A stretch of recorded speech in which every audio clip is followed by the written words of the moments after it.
mga guys, naglaga pala ako baka. Hinayaan ko pala munang lumambot ang karne bago ko ilagay ang patatas, mga guys.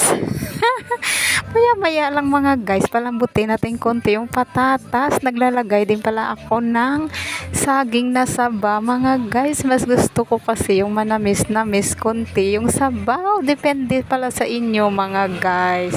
Kanya-kanya tayong style din sa pagluluto. Ayan, malambot na pala yung mga patatas at saging. Naglagay na din ako ng Baguio beans. Maya-maya lang mga guys, ilalagay ko na rin yung repolyo. Saglit lang pala yan mga guys, isang kulo lang, luto na.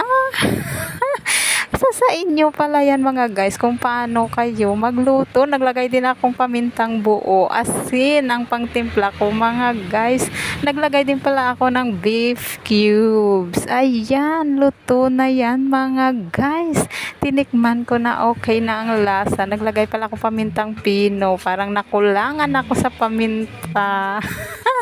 Maya-maya lang yan mga guys. Takpan na natin kasi luto na. Nakalimutang tikman mga guys kung tama na ba ang lasa. Ayan, luto na. Thank you so much guys for watching my video. God bless.